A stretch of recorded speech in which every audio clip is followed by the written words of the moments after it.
Hello, welcome back to Channel 5 News, the premier news station for Atchison, Kansas. Today we have an interesting discovery. One of our own has been struck down by tuberculosis. Many questions are unanswered at this time. The victim was working at the plant when he dropped dead with a sudden death related to the mysterious Mycobacterium TB. Let's switch to you, Anna. She's in the hospital where Bob passed away earlier today.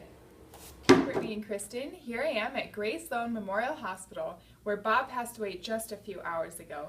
The reported cause of death is tuberculosis, but many of our questions are still unanswered as to where Bob contracted the disease and who all could be affected. The State Health Department has been notified and is undergoing an investigation as we speak.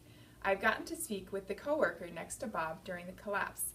They are currently being tested, and airborne precautions are being taken due to the close contact between Bob and his coworkers.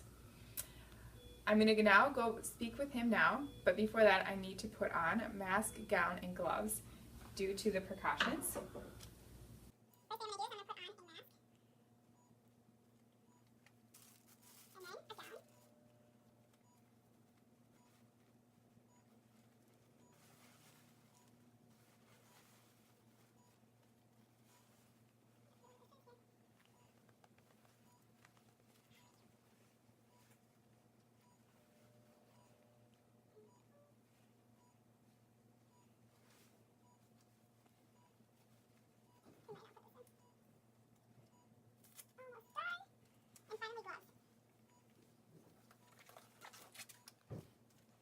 Hello, Brittany and Kristen. Here I am at Grace Sloan Memorial Hospital with Bob's coworker and close friend, Emilio. So, Emilio, can you tell us a little bit about your relationship with Bob? Yeah. Bob and I were pretty close. He's been staying at my house for the past couple weeks since he got back from India. He was doing mission work over there, and for the past 4 years, building houses for the homeless. He was a real stand-up guy, and I was happy to help him anytime I could. I see here, Emilio, that they have you hospitalized. If you don't mind, could you tell us what are some of your symptoms? Yeah, for the past week I've been coughing up blood. I've been waking up really sweaty. I've had a small fever, chills, and I've been really tired lately. Okay. Well, we see that they have you receiving meds. Have they told you whether or not you've been diagnosed with TB yet? No, not yet, but I'm anxious to know, that's for sure. I don't want to end up like Bob. Do you know what kind of test they're using to diagnose you? Dr. Gray took my blood and tested that, and later today I have to get a picture taken of my chest, and every time I spit up gunk, they take it from me. They say they're testing it. Seems kind of gross. So, Emilio, how will this affect your life after the hospital? Well, they say I'll be on antibiotics for 6 to 9 months, and then every year after that I'll have to get a chest x-ray to make sure it's not spreading. Okay. All right, Emilio, thank you so much for letting us talk to you today. This is Anna with Channel 5. Back to you, Kristen and Brittany. Thank you, Anna. This investigation is still developing. Currently, medical personnel are contacting everyone who has been in contact with Bob in the past 3 weeks since he has been back from India. Today with us we have a historian, Linda, to tell us about the history of tuberculosis in the world. Well, the disease that we know as tuberculosis has been around infecting the human race since about 15,000 to 20,000 years ago. We have even found the bacteria that it causes tuberculosis in ancient Egyptian mummies. Crazy as that sounds. In the 18th century, tuberculosis really reached its peak in Western Europe due to overcrowded and poorly ventilated housing, poor sanitation, malnutrition, and other risk factors. During this time, it came to be known as the White Plague because of how pale the victims would get when they were suffering from active tuberculosis. During the 19th and early 20th centuries, tuberculosis caused more deaths than any other disease. By the late 19th century, 70 to 90% of the urban population was infected with tuberculosis, and it caused about 40% of all working class deaths. For most of the 19th century, tuberculosis was actually thought of as a hereditary disease rather than an infectious one until the discovery of the bacterium that causes tuberculosis in 1882 by Robert Koch. He demonstrated the bacteria could be seen with a new type of bacteria stain, but previously it could not be seen. Also, in the 19th century, the way that tuberculosis was treated began to change with the introduction of sanatoriums, which started in the mid-1800s in Europe, made its way over to the United States, and really gained prevalence in the early to mid-20th century.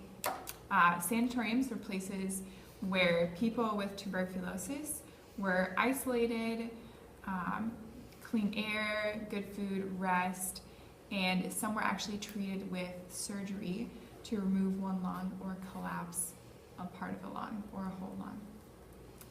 In 1895, x-rays were developed which aided in diagnosis of tuberculosis, but a vaccine did not come around until 1921. The BCG vaccine was introduced then, and it was not until the mid-20th century that effective drugs to treat tuberculosis were developed and introduced to the public. Thanks so much for educating us on this historic disease.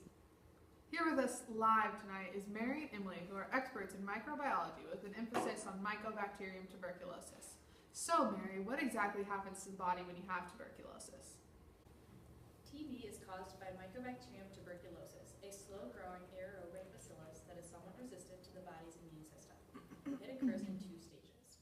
The first stage is the primary stage, where the bacillus is engulfed by macrophages. What's the most curable part of this disease? With living bacilli inside it. This mass is called a tubercle. What's the most Later, curable it part of advances this to the secondary disease? stage. Normally, in this stage, your body's immune system, the What's fibrous the most tissue curable would part close of this off the tubercle, disease? and you would be safe. However, in tuberculosis, your immune system is too weak. What's the most the curable tubercles part of break this down, disease? and you develop the active disease. Okay. How is this disease spread to others? You're on. Hello, Brittany. Tuberculosis is spread by tiny droplets of the infected person's bodily fluids, and airborne precautions should be taken. This means unless you have been in close contact with Bob or his spit, dried spit, you should be in the clear. How common is it that someone from this area would have gotten this infection? Now it's going. All right, you're on. Well, it is uncommon in the United States. As of 2014, there are about 3 reported cases for every 100,000 people, but all over the world, just the United States, tuberculosis is a problem. About 1/3 of the world's population is infected with TB, and it is the #1 killer of persons infected with HIV. As you can see, the darker blue states are the states that it is the most common and have reported the most cases, and the light blue states are only moderately reported. And the white states, they have not had very many cases reported, less than 2. What's the most curable part of this disease? Tuberculosis is a very curable disease, but some strains are becoming multi-drug resistant. Globally, there's an estimated 480,000 people infected with multi-drug resistant tuberculosis. Thanks so much for meeting with us today. You have been very informative. Just remember, folks, this disease is caused by a bacteria spread by droplets. It's a very curable disease if caught early. Make sure to be on the lookout for the early signs and symptoms of fever, chills, night sweats, productive or bloody cough. If you have any questions, please contact your primary care provider and get an appointment as soon as possible. That's all for tonight's show. Tune in tonight for our late night show at 10 p.m.